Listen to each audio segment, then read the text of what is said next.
Hello student, welcome সবাইকে আজকের ক্লাসে। রেলওয়ের পিওয়াইকিউ আমি তোমাদের নিয়ে এসেছি, মানে প্রিভিয়াস ইয়ার কোয়েশ্চেন্স। এই প্রিভিয়াস ইয়ার কোয়েশ্চেন্সগুলো তোমাদের জন্য একেবারে অ্যাপ্রোপ্রিয়েট হবে, তার কারণ এখান থেকে রেলওয়ে বিগত বছরও কোয়েশ্চেন্স জিজ্ঞাসা করেছে, আগামীতেও জিজ্ঞাসা করবে। তাই যাওয়ার আগে, পরীক্ষার হলে যাওয়ার আগে তোমাদের জন্য এই কোয়েশ্চেন্সগুলো সম্পূর্ণ এক একটা প্রশ্ন থেকে আমরা ইনফরমেশনস বের করব। তাই এটা নাম দিয়েছি প্রশ্নের পোস্টমর্টম। তো চলো শুরু করি। প্রথম প্রশ্ন, আজকের প্রথম প্রশ্ন আধার সম্পর্কিত প্রশ্ন, আর প্রশ্নটা হচ্ছে ভীষণ গুরুত্বপূর্ণ। কি জিজ্ঞাসা করছে? বলছে যে আধার হলো 12 ডিজিটের একটা তোমার সংখ্যা। এই সংখ্যাটা বা আধার কে ইস্যু করে থাকে বা কে জারি করে থাকে? নিম্নলিখিত এখানে কোন সংস্থা বা কোন ইনস্টিটিউশন আধার জারি করে থাকে? তো আধার জারি করে থাকে হচ্ছে option number A, unique identification authority of India, যেটাকে সংক্ষিপ্ত বলা হয় ডিএআই।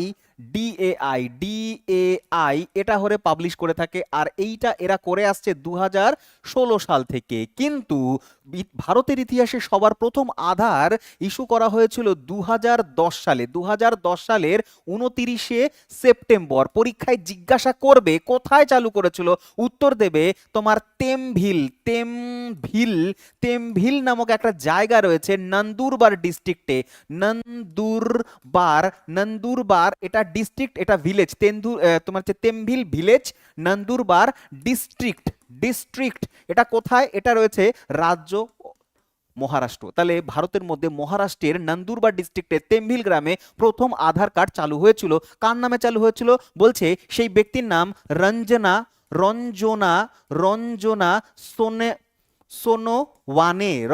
সোনোওয়ানে। এই রঞ্জনা সোনোওয়ানে, তার নামে ভারতের ইতিহাসে প্রথম আধার কার্ড ছাপানো হয়েছিল বা জারি করা হয়েছিল। কতগুলো নাম্বার থাকে? 12টা নাম্বার থাকে। ইউআইডিএআই এরা এটা পাবলিশ করে থাকছে 2016 সাল থেকে। এটা অফিসিয়ালি পাবলিশ করে থাকছে এরা, এই সংস্থাটা। এবার পরীক্ষায় জিজ্ঞাসা করবে যে ইউআইডিএআই এই সংস্থাটা কোন মন্ত্রণালয়ের আন্ডারে রয়েছে। তুমি কি বলবে? তুমি বলবে এটার মন্ত্রণালয়টার নাম হচ্ছে মিটি, মানে হচ্ছে মিনিস্ট্রি অফ, চলো ভালো করে লিখি, ministry of electronics and information.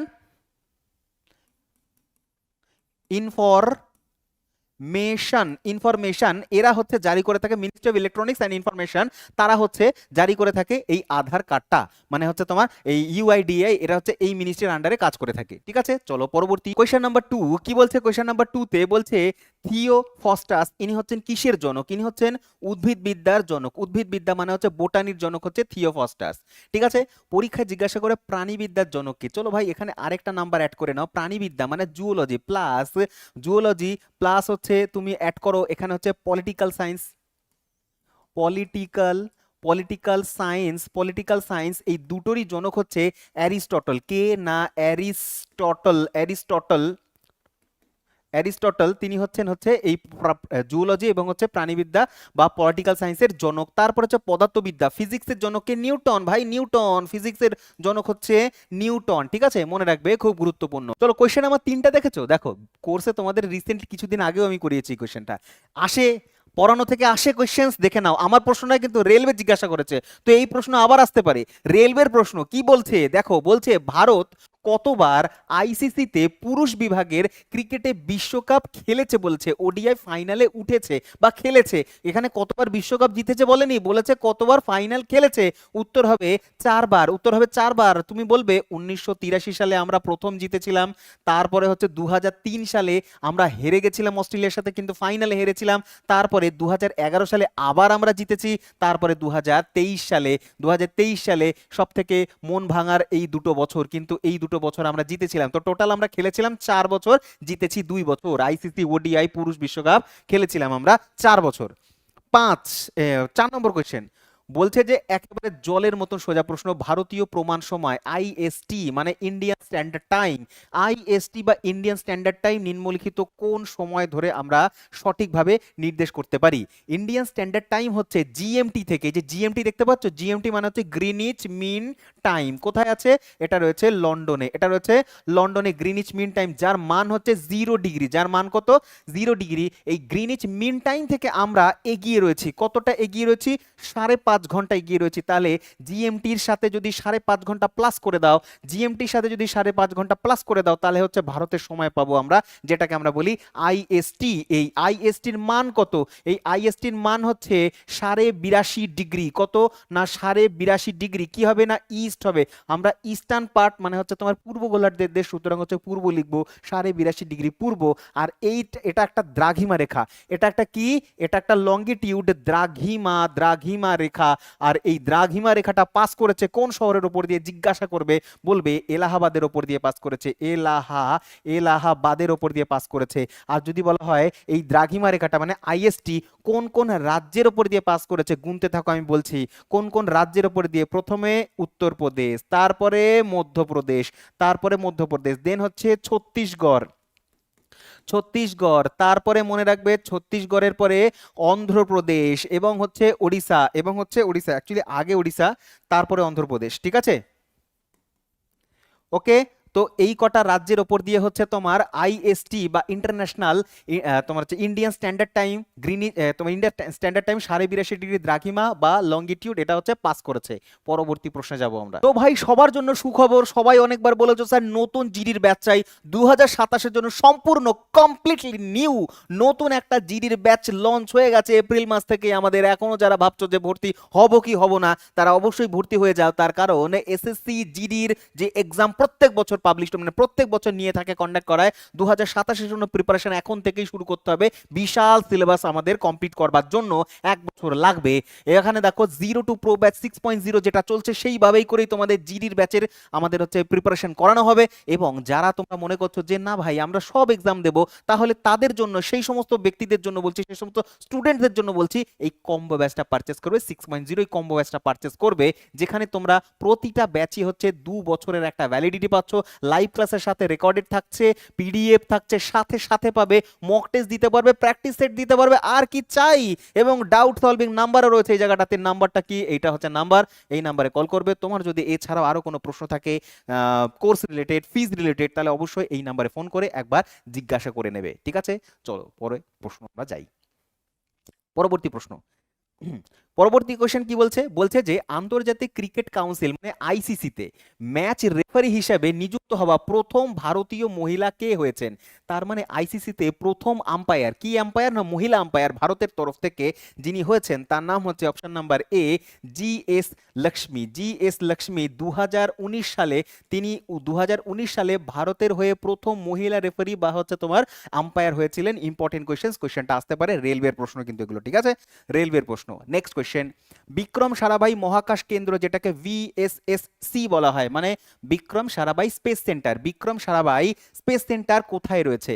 Vikram Sarabhai space centre কোথায় রয়েছে এইটা জানার আগে একটা গল্প বলি তোমাদের।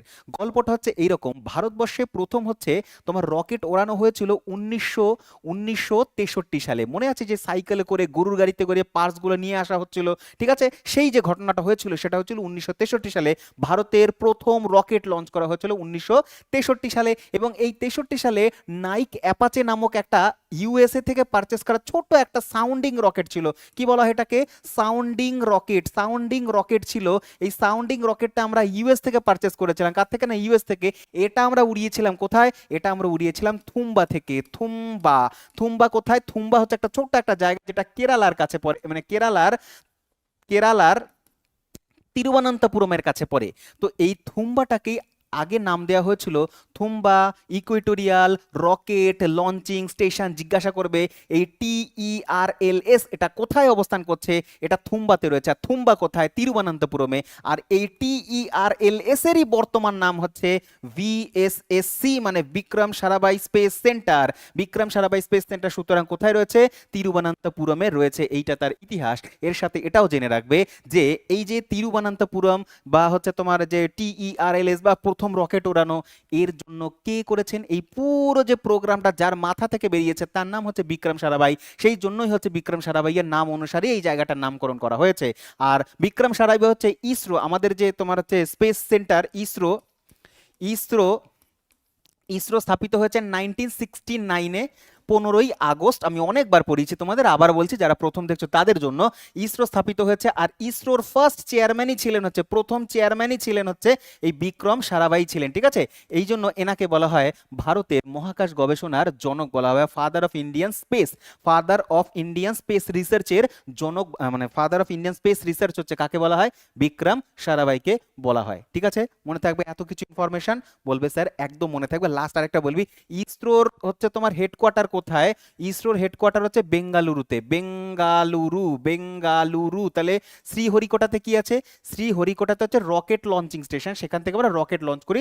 শ্রীহরিকোটা কোথায় আছে, শ্রীহরিকোটা আছে হচ্ছে তোমার অন্ধ্রপ্রদেশে, কোথায় না অন্ধ্রপ্রদেশে শ্রীহরিকোটা, ঠিক আছে। এখান থেকে আমরা রকেট লঞ্চ করে থাকি, ঠিক আছে, ওটা লঞ্চিং সাইট। আর বেঙ্গালুরু হচ্ছে হেডকোয়ার্টার, যেখানে মেন বিল্ডিংটা রয়েছে ইসরোর, ঠিক আছে। চলো পরবর্তী বলছে এএসসিআই এর পুরো নাম কি, এএসসিআই এর পুরো নাম হচ্ছে option number A American standard code for information interchange, এটা ঠিক আছে। আচ্ছা এখানে দেখো option number C American standard code for international, international interchange, এটা ইন্টারন্যাশনালটার কারণ এটা হলো না, এটা ইনফরমেশন হবে, ইনফরমেশন ইন্টারচেঞ্জ, সেই কারণে অপশন নাম্বার এ আনসার হয়েছে, ঠিক আছে। অপশন নাম্বার এ হবে কারেক্ট আনসার। চলো পরবর্তী কোয়েশ্চেন 8 নম্বর, বলছে ভারতের বৃহত্তম বক্সাইট উৎপাদনকারী রাজ্যের নাম কি। কোয়েশ্চেনটাতে না এতগুলো স্টার মার্ক করবে, একেবারে পরীক্ষার হলে যাবে এই ধরনের এই টাইপেরই প্রশ্ন আসবে। সুতরাং আমাদের এখানে বক্সাইট জিজ্ঞাসা করেছে, তো বক্সাইট উত্তোলন রাজ্য, প্রথম রাজ্য হচ্ছে ওড়িশা, সব থেকে বেশি বক্সাইট পাওয়া যায় ওড়িশাতেই পাওয়া যায়। তো বক্সাইট থেকে কি তৈরি হয়, অ্যালুমিনিয়াম, বক্সাইট থেকে অ্যালুমিনিয়াম পাওয়া যায়, বক্সাইট হচ্ছে অ্যালুমিনিয়ামের ওর, ওকে। আরেকটা জায়গা আছে মহারাষ্ট্রের রত্নগিরি বলে, রত্নগিরি, রত্নগিরি, কি নাম বললাম, রত্নগিরি, মহারাষ্ট্রের রত্নগিরি, এই জায়গাটাও হচ্ছে তোমার এই বক্সাইটের জন্যই গুরুত্বপূর্ণ, ঠিক আছে মনে থাকবে। তাহলে সবার প্রথম রাজ্য কোনটা, ফার্স্ট স্টেট হচ্ছে ওড়িশা, ফার্স্ট স্টেট হচ্ছে কোনটা, ওড়িশা। আর ওড়িশাতে আরো কিছু পাওয়া যায় ইম্পর্টেন্ট ইম্পর্টেন্ট, যেমন ক্রোমাইট পাওয়া যায়, ক্রোমাইট পাওয়া যায়, ক্রোমাইট পাওয়া যায়, আয়রন পাওয়া যায়, কি পাওয়া যায় ভাই, আয়রন পাওয়া যায়, আয়রন পাওয়া যায়, ক্রোমাইট, আয়রন এবং হচ্ছে বক্সাইট, এগুলো পাওয়া যায় হচ্ছে ওড়িশাতে, ঠিক আছে। নেক্সট আমরা যাব, বলছে নিচের কোনটি ভারতের প্রথম বৃহৎ মাপের লোহা এবং হচ্ছে ইস্পাত শিল্পের কেন্দ্র, মানে হচ্ছে ভারতবর্ষের বৃহত্তম লৌহ ইস্পাত কেন্দ্র কোনটা। তো ভারতবর্ষের বৃহত্তম লৌহ ইস্পাত কেন্দ্র প্রত্যেকটাই, চারটেই, কিন্তু এখানে প্রথম বলে দিয়েছে, যেহেতু এখানে প্রথম বলে দিয়েছে সুতরাং উত্তর হয়ে যাবে option number D, TISCO. TISCO হচ্ছে ভারতবর্ষের প্রথম বৃহত্তম লৌহ ইস্পাত কারখানা, যেটা স্থাপিত হয়েছিল তোমার জামশেদপুরে 1907 সালে, 1907-এ তৈরি হয়েছিল। আর এটা হচ্ছে তোমার টাটা গ্রুপ বিলং করে, এটা হচ্ছে তোমার টাটা গ্রুপ, টাটা গ্রুপের কোম্পানি, সুতরাং এটা একটা বেসরকারি কোম্পানি, এই জন্য এর পুরো নাম হচ্ছে টিস্কোর পুরো নাম tata iron and steel company, যেটা হচ্ছে তোমার জামশেদপুরে, ঝাড়খণ্ডে, ঝাড়খণ্ডের কোথায় না জামশেদপুরে রয়েছে। আর নদীর নাম জিজ্ঞাসা করবে, অনেক সময় জিজ্ঞাসা করলে বলবে সুবর্ণরেখা নদী, কি নাম, সুবর্ণরেখা, সুবর্ণরেখা নদীর তীরে অবস্থান করছে এই জামশেদপুর, টিস্কো 1907 সালে তৈরি হয়েছিল, ঠিক আছে। এবার বাকিগুলো এক ঝলকে দেখে নাও। দেখো বোকারো স্টিল প্লান্ট, এটা হচ্ছে তোমার ঝাড়খণ্ডে রয়েছে, এটা হচ্ছে তোমার ঝাড়খণ্ডে রয়েছে বোকারো স্টিল প্লান্ট। আর এটা ইউএসএসআর এরা তৈরি করেছিল কত সালে, 1964-এ তৈরি করেছিল। এবং কোন পঞ্চবার্ষিকীতে, থার্ড 5 ইয়ার প্ল্যানে, 5 ইয়ার প্ল্যান, থার্ড 5 ইয়ার প্ল্যানে। ভিলাই, এটা রয়েছে ছত্তিশগড়ে, এটা কোথায় রয়েছে, ছত্তিশগড়ে রয়েছে, ছত্তিশগড়ে রয়েছে। আর এটাও হচ্ছে তোমার, এটা হচ্ছে তোমার ইউএসএসআর এর সহযোগিতায়, ইউএসএসআর এর সহযোগিতায় স্থাপিত হয়েছে ভিলাই। স্টারলাইট নয়, এটা যদি রৌরকেল্লা যদি বলতো তাহলে উত্তর দিতাম। রৌরকেল্লা হচ্ছে যদি বলে রৌরকেল্লা, রৌরকেল্লা, রৌরকেল্লা, এই রৌরকেল্লা হচ্ছে উড়িষ্যাতে অবস্থান করছে এবং এটা হচ্ছে জার্মানি সহযোগিতায়, জার্মানি সহযোগিতাতে। আর আমাদের দুর্গাপুর, যেটা হচ্ছে তোমার দুর্গাপুর পশ্চিম বর্ধমানে অবস্থান করছে, দুর্গাপুর হচ্ছে তোমার ব্রিটেনের সহযোগিতায় তৈরি হয়েছে, ব্রিটেনের সহযোগিতাতে, ঠিক আছে, ব্রিটেনের সহযোগিতাতে, ওকে। চলো কোয়েশ্চেন নাম্বার 10, কোয়েশ্চেন নাম্বার 10 হচ্ছে ইতিহাস থেকে প্রশ্ন, বলছে নিচের বইটি মেগাস্তিনিসে লিখেছেন কোনটা, কোন বইটা মেগাস্তিনিসে লেখা। এর থেকে সোজা প্রশ্ন হতে পারে, এটা এসছে পরীক্ষাতে, আন্ডার গ্র্যাজুয়েট এই ধরনের প্রশ্ন আসবে, এই লেভেলেরই প্রশ্ন থাকবে। সুতরাং কোয়েশ্চেন দেখা আর উত্তর গোল করা, ঠিক আছে। আচ্ছা অনলাইনে দেবে, তো উত্তর ক্লিক করা। তো ইন্ডিকা হচ্ছে মেগাস্তিনিসের লেখা। মেগাস্তিনিস হচ্ছে সেলুকাসের সেলুকাসের দূত ছিলেন। সেলুকাস হচ্ছে তোমার হচ্ছে আলেকজান্ডারের সেনাপতি ছিলেন, আলেকজান্ডার গ্রিক বীর আলেকজান্ডার। তো গ্রিক বীর আলেকজান্ডার সেলুকাস, সেলুকাসের হচ্ছে দূত ছিলেন হচ্ছে তোমার মেগাস্তিনিস। তিনি ভারতবর্ষে এসেছিলেন কার সময়? চন্দ্রগুপ্ত মৌর্যের সময় ভারতবর্ষে পাটলিপুত্রে তিনি ভ্রমণ করেছিলেন। ঠিক আছে। আচ্ছা, এছাড়া হর্ষচরিত সাথে কাদম্বরী, কাদম্বরী এই দুটো বই লেখা হচ্ছে তোমার বাণভট্ট। বাণভট্টের লেখা হচ্ছে তোমার কাদম্বরী এবং হর্ষচরিত। হর্ষচরিত মানে হর্ষবর্ধনের সহকবি ছিলেন হচ্ছে বাণভট্ট। মালবিকা অগ্নিমিত্রম, এই যে মালবিকা অগ্নিমিত্রম, এটা হচ্ছে কালিদাসের একটা নাটক। কালিদাসের একটা নাটক হচ্ছে মালবিকা অগ্নিমিত্রম। আর এই যে অগ্নিমিত্র, মালবিকা এবং অগ্নিমিত্র, অগ্নিমিত্র হচ্ছে পুষ্যমিত্র শুঙ্গের পুত্র ছিল। পুষ্যমিত্র শুঙ্গ, পুষ্যমিত্র শুঙ্গ কে?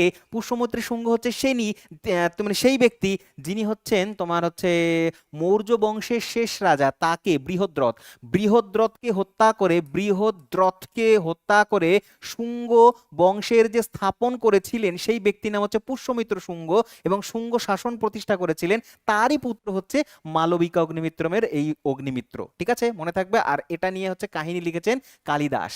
ওকে, চলো তারপরে নেক্সট কোশ্চেন। ভারতের কোন রাজ্যে দক্ষ চাষের বা ভিটিকালচার, ভিটিকালচার উৎপাদন সবচেয়ে বেশি? ভিটিকালচারের মধ্যে কোন রাজ্যে সব থেকে বেশি হয়? ভিটিকালচার মানে আঙ্গুর চাষ। আঙ্গুর চাষ সব থেকে কোথায় হয়? মহারাষ্ট্রে হয় বেশি। মহারাষ্ট্রে আঙ্গুর চাষ সব থেকে বেশি হয়। ঠিক আছে, চলো পরবর্তী কোশ্চেন আমরা দেখব। নেক্সট কোশ্চেন বলছে নিচের কোন নৃত্যশৈলীটি, নিচের কোন নৃত্যশৈলীটি রাজস্থানের নয় বলেছে? নয়। তাহলে কোন নৃত্যশৈলীটি রাজস্থানের নয়? সোজা প্রশ্ন এটা, এটা হচ্ছে ক্লাসিক তোমার ফোক ডান্স থেকে প্রশ্ন। বলছে গঙ্গৌর, কালবেলিয়ে এবং ঘুমার, এই তিনটেই হচ্ছে রাজস্থানে পড়ে। এই তিনটেই হচ্ছে রাজস্থান। ঠিক আছে, এই তিনটেই কোথায়? তিনটেই হচ্ছে রাজস্থানে পড়ে। রাজস্থানের হচ্ছে তোমার ফোক ডান্স হচ্ছে এই তিনটেই। তার মধ্যেই যে কালবেলিয়ে, একে তো সাপেরা ডান্স বলা হয়, একে কি বলা হয়? স্নেক ডান্স বলা হয়, বা স্নেক চার্মাররা করে থাকে। সাপেরা, সাপেরা ডান্স, সাপেরা ডান্স বলা হয়ে থাকে, সাপেরা ডান্স বলা হয়ে থাকে এইটাতে। ঠিক আছে, তাহলে নয় কোনটা? উত্তর হবে না কোনটা? লাভনি হবে না। লাভনি তোমার হচ্ছে রাজস্থানে দেখা যায় না। তাহলে কোথায় দেখা যায় লাভনি? লাভনি দেখা যায় হচ্ছে তোমার মহারাষ্ট্রে। কোথায় দেখা যায়? মহারাষ্ট্রে। এছাড়াও কোলি ডান্স, কোলি ডান্স কি নাম বললাম? লাভনি, লাভনির সাথে কোলি ডান্স মনে রাখবে।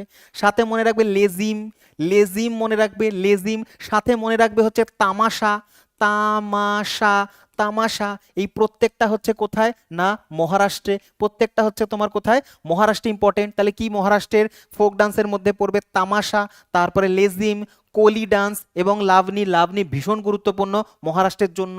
আর ঘুমার, কালবেলিয়ে, গঙ্গৌর এগুলো সব হচ্ছে রাজস্থানে। এরপরে তুমি ভাওয়াই অ্যাড করতে পারো, ভাওয়াই, ভাওয়াই অ্যাড করতে পারো।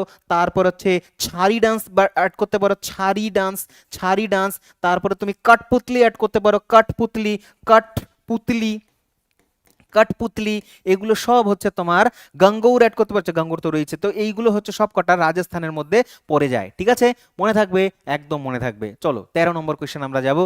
কোয়েশ্চেন নাম্বার 13 বলছে ভারতকে পরিচ্ছন্ন ও উন্মুক্ত স্থানে মলত্যাগ মুক্ত করার জন্য ভারত সরকার কর্তৃক চালু করা প্রকল্পটির নাম কি? তো ভাই পরিষ্কার পরিচ্ছন্নতার জন্য কোনটা? পরিষ্কার পরিচ্ছন্নতার জন্য ক্লিন ইন্ডিয়া, স্বচ্ছ রাহে সুস্থ রাহে, নাকি স্বচ্ছ ভারত অভিযান? স্বচ্ছ ভারত অভিযান। আর কি? Option number B. তো এটা হয়েছিল সিকিম রাজ্য সবার প্রথম, সিকিম রাজ্য সবার প্রথম করেছিল এই এটা। ঠিক আছে, চলো বলছে নিচের কোনটি বিশ্বের সর্বোচ্চ যুদ্ধক্ষেত্র হিসেবে পরিচিত? মনে করে দেখো, কোর্সে জাস্ট কিছুদিন আগেই পড়িয়েছিলাম, তখন আমাকে জিজ্ঞাসা করেছিল স্যার এগুলো কি পরীক্ষায় আসবে? এসছে? রেলওয়েতে এসছে। তাহলে যদি রেলে আসতে পারে তাহলে সব পরীক্ষাতে আসতে পারে। তাহলে ভাই খুব মনোযোগ দিয়ে পড়তে হবে। এই কোশ্চেন্সগুলো দেয় পরীক্ষাতে আর বারে বারে দেবে। তো বলছে বিশ্বের সর্বোচ্চ যুদ্ধক্ষেত্রটার নাম কি? রেলওয়ে, তাও আবার এনটিপিসিতে জিজ্ঞাসা করেছে। তো এনটিপিসিতে যদি জিজ্ঞাসা করে তখন তোমাকে বলতে হবে যে বিশ্বের সর্বোচ্চ যুদ্ধক্ষেত্রটার নাম নাম হচ্ছে সিয়াচেন। সিয়াচেন হিমবাহ। আর সিয়াচেন হিমবাহটাই ভারতবর্ষের দীর্ঘতম হিমবাহ, যার লেন্থ হচ্ছে 76 কিলোমিটার। এটা লাদাখে পড়ে, বর্তমানে লাদাখে পড়ে, ঠিক আছে, সিয়াচেন। আর এই সিয়াচেনকে উদ্ধার করা হয়েছিল 1900, মানে উদ্ধার কি 1900 হচ্ছে কন্ট্রোল, 1934 সালে অপারেশন মেঘদূত করা হয়েছিল। অপারেশন মেঘদূত, অপারেশন মেঘদূত করা হয়েছিল হচ্ছে তোমার, মেঘদূত করা হয়েছিল এই সিয়াচেন রিলেটেড 1984 সালে। মনে রাখবে সিয়াচেন গ্লেশিয়ারকে আমরা কন্ট্রোল করবার জন্য খুব স্ট্র্যাটেজিক লোকেশনে পড়ে, সেই জন্য, ঠিক আছে। তারপরে আমরা যাবার নেক্সট, বলছে যে ভারতের সুপ্রিম কোর্টের প্রথম ভারতীয় মহিলাকে, মানে হ্যাঁ প্রথম ভারতীয় মহিলা ভারতীয় সুপ্রিম কোর্টের, তার নাম হচ্ছে ফাতিমা বিবি। ফাতিমা বিবি, তিনি হচ্ছেন ফাতিমা বিবি। আর যদি বলে কোনো হাইকোর্টের, তাহলে হচ্ছে লীলা শেঠ। লীলা শেঠ, লীলা শেঠ, ইনি হচ্ছেন ফার্স্ট, এই যে পুরো কনসেপ্টটা, এই যে কোশ্চেনটা এসছে, এটা হচ্ছে আমার পড়ানো ফার্স্ট উইমেন ইন ইন্ডিয়া, এই টপিক থেকে একেবারে 6.0 একদম প্রথম দিকে আমি পড়িয়েছিলাম, মনে করে দেখো, এই লীলা শেঠ, ফাতিমা বিবি পড়েছিলাম। ফাতিমা বিবি হচ্ছে তোমার হাইকোর্টের, মানে সুপ্রিম কোর্টের, আর লীলা শেঠ হচ্ছে হাইকোর্টের, ঠিক আছে, হাইকোর্টের, ওকে। চলো তারপরে, নীতি আয়োগ হলো ভারত সরকারের একটি পলিসি থিঙ্ক ট্যাঙ্ক। কোনটির পরিবর্তে এটি গঠিত হয়েছে? কতবার পড়েছি আমি নীতি আয়োগ সম্পর্কে। নীতি আয়োগ 2015 সালে স্থাপিত হয়েছিল। এটা স্থাপিত হয়েছিল 1 জানুয়ারিতে স্থাপিত হয়েছিল। আগে নীতি আয়োগ ছিল না। নীতি আয়োগের আগের নাম ছিল হচ্ছে তোমার প্ল্যানিং কমিশন বা যোজনা কমিশন, যেটা নেহেরু সরকার চালু করেছিল 1950 সালে। 1955 সালের 15ই মার্চ চালু করেছিল, 15ই মার্চ, যেটা হচ্ছে এই যে 5 ইয়ার প্ল্যান যেগুলো রয়েছে না, 5 ইয়ার প্ল্যান এই সমস্ত প্ল্যানিং করতে হচ্ছে এই যোজনা কমিশন, যেটাকে ইংরেজিতে বলা হয় প্ল্যানিং কমিশন। তো প্ল্যানিং কমিশন 1950 থেকে 2014 পর্যন্ত, 1950 থেকে 2014 পর্যন্ত কাজ করে গেছে। তারপরে নতুন সরকার ইলেক্ট হয়ে এসছে, তখন মোদি গভর্নমেন্ট এসে এই যে তোমার যোজনা কমিশন বা প্ল্যানিং কমিশনকে পুরোপুরি ডিসেবল করে দিয়েছে। এটাকে একেবারে তোমার এটাকেই রিপ্লেস করে এখন আনা হয়েছে নীতি আয়োগ 2015 সালের 1 জানুয়ারি থেকে। তাহলে এখন বর্তমানে হচ্ছে প্ল্যানিং কমিশনের জায়গায় কে প্ল্যান করে? নীতি আয়োগ প্ল্যান করে। সুতরাং এখন আর 5 ইয়ার প্ল্যান হয় না, আগে 5 ইয়ার প্ল্যান হতো, এখন হচ্ছে সম্পূর্ণটাই নীতি আয়োগ করে থাকে, ঠিক আছে, মনে থাকবে। আর নীতি আয়োগ বলো বা তুমি প্ল্যানিং কমিশনার বলো, এদের চেয়ারম্যান সবসময় প্রাইম মিনিস্টার হয়। এদের চেয়ারম্যান সবসময় কে হয়? Prime minister. সুতরাং নীতি আয়োগের প্রথম প্রাইম মিনিস্টার হচ্ছে নরেন্দ্র মোদী, এবং হচ্ছে তোমার হচ্ছে যোজনা কমিশনের প্রথম চেয়ারম্যান হচ্ছেন জওহরলাল নেহেরু, ঠিক আছে, খেয়াল রাখবে, তাদের আমলেই তো হয়েছে এগুলো। আচ্ছা, ফিনান্স কমিশন, অর্থ কমিশন প্রতি 5 বছর অন্তর অন্তর তৈরি হয়। 5 বছর অন্তর অন্তর প্রেসিডেন্ট অফ ইন্ডিয়া, মানে রাষ্ট্রপতি, তিনি তৈরি করেন। মোট সদস্য সংখ্যা হচ্ছে 1+4, তার মানে সহযোগী হচ্ছে 4 জন, একজন হচ্ছে চেয়ারম্যান থাকে। জিজ্ঞাসা করেছিল পরীক্ষায় এটা, যে চেয়ারম্যান কতজন থাকে? 1 জন থাকে, আর 4 জন তার সাথে সহযোগী থাকে।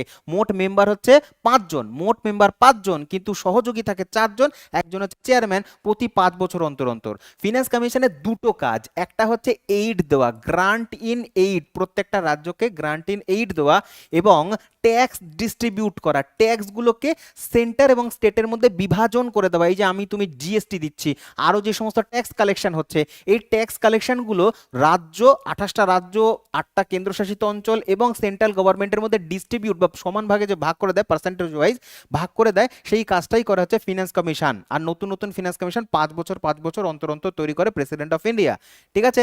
নির্বাচন commission, election commission of India, এখন বর্তমানে একজন চেয়ারম্যান থাকে আর সাথে 2 জন থাকে, সাথে 2 জন তার সহযোগী থাকে, ঠিক আছে, 2 জন তার সহযোগী থাকে। উন্নয়ন পর্ষদ বা ন্যাশনাল ডেভেলপমেন্ট কাউন্সিল তৈরি হয়েছিল 1952 সালে। 1952 সালে তৈরি হয়েছিল, কিন্তু এটাও এখন আর নেই, এটাকে ডিসেবল করে দেওয়া হয়েছে, ঠিক আছে। উন্নয়ন পর্ষদ বা ন্যাশনাল ডেভেলপমেন্ট কাউন্সিল, এই যে ন্যাশনাল ডেভেলপমেন্ট কাউন্সিল, এরা হচ্ছে 5 ইয়ার প্ল্যানকে ইমপ্লিমেন্ট করতো বা চালু করতো। তাহলে 5 ইয়ার প্ল্যানকে রচনা কে করতো?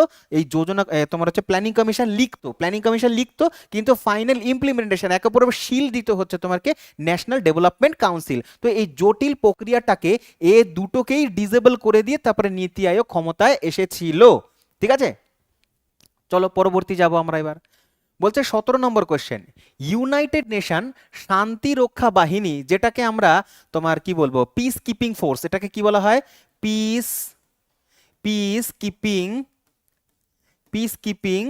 ফোর্স, ঠিক আছে, পিস কিপিং ফোর্স। আর এরা হচ্ছে ব্লু কালারের হেলমেট পরে, যেহেতু ব্লু কালারের হেলমেট পরে সেই জন্য এদেরকে ব্লু হেলমেটও বলা হয়ে থাকে, ব্লু হেলমেটও বলা হয়ে থাকে, হেলমেটও বলা হয়ে থাকে, ব্লু হেলমেটও বলা হয়ে থাকে। তো ব্লু হেলমেট এবং পিস কিপিং ফোর্স ইউনাইটেড নেশনের আন্ডারে হয়ে কাজ করে, কেন না বিশ্বের শান্তি রক্ষা করবে তারা। কোথাও যদি মনে করো গোলযোগ হয় তাহলে হচ্ছে ইউনাইটেড নেশন এদেরকে পাঠায় সেই গোলযোগ শান্ত করবার জন্য।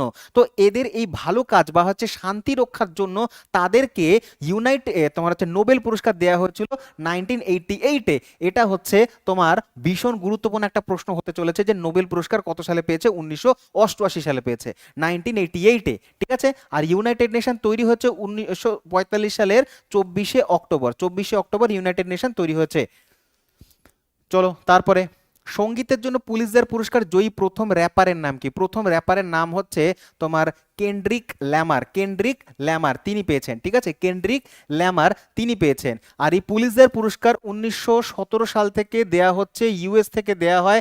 আর পুলিৎজার দেয়া হয় তিনটে ক্ষেত্রে, এক তো হচ্ছে তোমার জার্নালিজম, 2 নম্বর হচ্ছে তোমার মিউজিক ইন্ডাস্ট্রি, 3 নম্বর হচ্ছে তোমার লিটারেচার, ঠিক আছে। তাহলে কি বললাম, জার্নালিজম, মিউজিক এন্ড লিটারেচার, এখানে লেখা আছে, খালি চোখে দেখতে পারবেন, ঠিক আছে। তো জার্নালিজম মানে সাংবাদিকতা, লিটারেচার মানে সাহিত্য এবং মিউজিক, এই তিনটি ক্ষেত্রেই দেয়া হয়। আর গোবিন্দ বিহারীলাল প্রথম ভারতীয় হিসেবে জার্নালিজমে তোমার হচ্ছে জিতেছিল, জার্নালিজম বা সাংবাদিকতায় গোবিন্দ বিহারীলাল প্রথম এই পুলিৎজার অ্যাওয়ার্ডটা জিতে নিয়ে এসেছিল। চলো তারপরে, ঝুম্পা লাহিড়িও জিতেছিল কিন্তু তিনি হচ্ছে লিটারেচারে জিতেছে, ঝুম্পা লাহিড়ি প্রথম মহিলা হিসাবে। পরবর্তী কোশ্চেন বলছে, এশিয়া প্যাসিফিক অঞ্চলে কোন দেশের বৃহত্তম আভ্যন্তরীণ যোগাযোগ উপগ্রহ রয়েছে?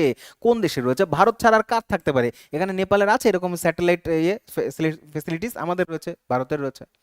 নেক্সট, চন্দ্রযান 2 ল্যান্ডারের নামকরণ করা হয়েছিল নিম্নলিখিত কোন বিজ্ঞানীর নাম অনুসারে?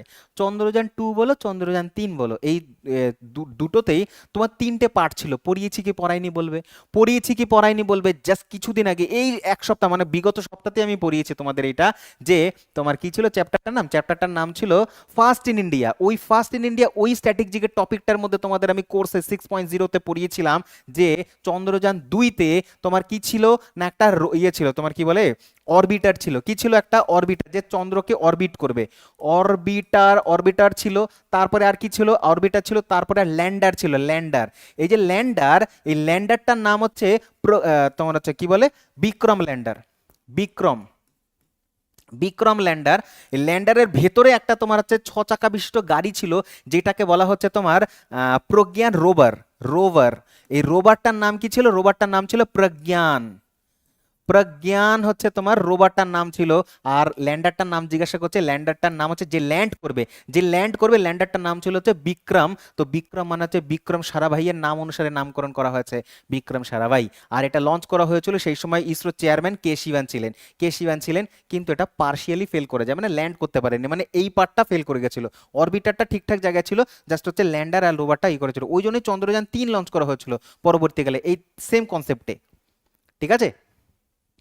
চলো তারপরে বলছে, the life has gone out the body, দেহ থেকে প্রাণ চলে গেছে, এই বিলাপ সঙ্গীতটি অবোধ বা হচ্ছে তোমার আওয়াধ বা অযোধ্যা রাজ্যের কোন নবাবের সাথে যুক্ত? ভাই কোন নবাবের সাথে যুক্ত? দেহ থেকে প্রাণ চলে গেছে কার সাথে মনে করে দেখো, 1856 সালে কুশাসনের অজুহাতে লর্ড ডালহৌসি অযোধ্যাকে গ্রহণ করে নেয়, মানে ক্যাপচার করে নেয়, ব্রিটিশ সাম্রাজ্যভুক্ত করে নেয়। এবং অযোধ্যার নবাব সেই সময় ওয়াজিদ আলী শাহকে কলকাতায় পাঠিয়ে দেওয়া হয়েছিল। কলকাতায় এসে সে আলু বিরিয়ানি আবিষ্কার করে বসেছে। তো ওয়াজিদ আলী শাহের জন্যই হচ্ছে তোমার এই পুরো কাহিনী 1856 সালে। আর এই জন্যই তার যে বেগম ছিল, বেগম হজরত মহল, কি নাম বললাম, বেগম হজরত, হজরত মহল, হজরত মহল, বেগম হজরত মহল, এই বেগম হজরত মহল এই জন্যই হচ্ছে 1857 মহাবিদ্রোহে পার্টিসিপেট করেছিল। এই জন্যই তিনি অংশগ্রহণ করেছিলেন বেগম হজরত মহল অযোধ্যা থেকে, অযোধ্যা থেকে বা লখনৌ থেকে, লখনৌ থেকে বা অযোধ্যা থেকে।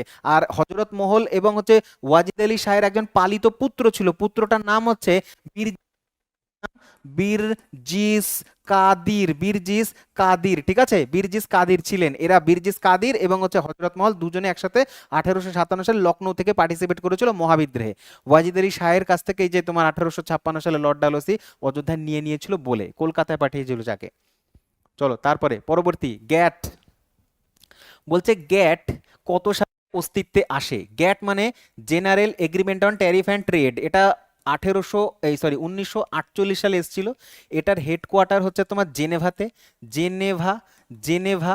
আর এটাকেই হচ্ছে একটু মডিফাই করে সুন্দর করে 1995 সালে লেখা আছে, 1995 সালে স্থাপন করা হয়, নাম দেয়া হয় world trade organisation, WTO headquarter নিয়ে। তাহলে ওয়ার্ল্ড ট্রেড অর্গানাইজেশনের প্রথম নাম হচ্ছে গ্যাট, ওটাকেই নতুন করে 1995 সালে ডব্লিউটিও বানানো হয়।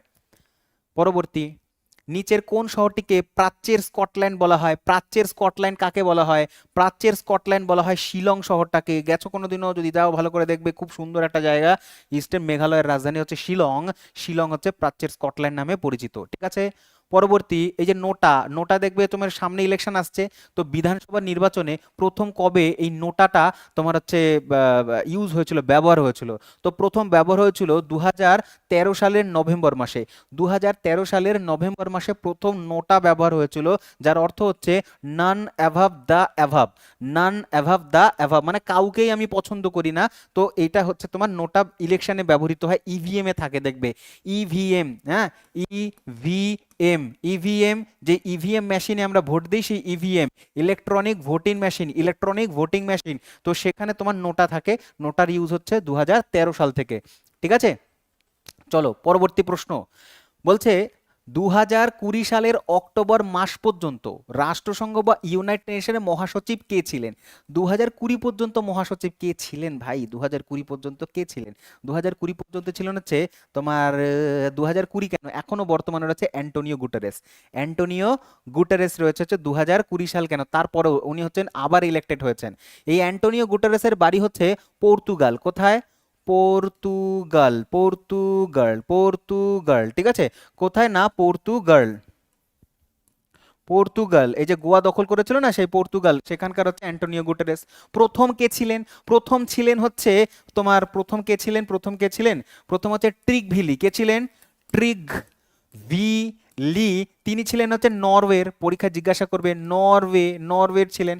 বান কি মুন, ইনি হচ্ছেন দক্ষিণ কোরিয়া, দক্ষিণ কোরিয়ার ছিলেন তিনি, বান কি মুন, দক্ষিণ কোরিয়ার ছিলেন বান কি মুন, ঠিক আছে। এশিয়ার প্রথম ব্যক্তিকে, এশিয়ার ব্যক্তি হচ্ছে প্রথম ইউথান্ট। কোথাকার? ইউথান্ট, এগুলো হচ্ছে কারা? এরা হচ্ছে মহাসচিব। কোথাকার মহাসচিব? United nation general, United nation অর্গানাইজেশনের, ইউনাইটেড নেশন অর্গানাইজেশনের হচ্ছে সচিবেরা, মহাসচিব, ঠিক আছে। ইউথান্ট হচ্ছে প্রথম এশিয়ার। এশিয়ার বলতে কোথাকার? মায়ানমারের, মায়ানমার, মায়ানমারের, মায়ানমার, ঠিক আছে। কফি আন্না হচ্ছে ঘানা দেশের, জিজ্ঞাসা করবে কিন্তু এগুলো সব। ঘানা দেশের হচ্ছে কফি আন্না। কফি আন্না ছিলেন একটা সময় ঘানা, আফ্রিকার ইনি। আফ্রিকার যে বুট্রোস, বুট্রোস ঘালি, ইনি হচ্ছেন first African, first African, first African. এ বলবে স্যার আপনার হ্যান্ড রাইটিং তো কিছুই বুঝতে পারছি না। ভাই মুখে শোনো, মুখে, এগুলো হ্যান্ড রাইটিং হচ্ছে ডাক্তারি হাতে লেখা, ঠিক আছে। তো বুট্রস, বুট্রস ঘালি হচ্ছে প্রথম আফ্রিকান ছিলেন। এনার বাড়ি হচ্ছে মিশরে, ইজিপ্টে। বুট্রস, বুট্রস ঘালি বা বিবি ঘালি, ঠিক আছে, বিবি ঘালি। তো আজকের এই পর্যন্তই আমাদের ক্লাস ছিল। So thank you very much সম্পূর্ণ ক্লাস দেখাবার জন্য। যদি ভালো লাগে তাহলে অবশ্যই লাইক করতে ভুলবে না, এবং বন্ধুদের মধ্যে শেয়ার টেয়ার করতে পারো। তাহলে কি হয়, আমাদের একটু রিচ বাড়ে। আর দেখতে থাকো তোমাদের প্রিয় চ্যানেল ইউর স্টাডি। দেখা হচ্ছে আরেকটা ভিডিওতে, অ্যান্ড বেস্ট অফ লাক। সবার শেষে বলবো জয় হিন্দ।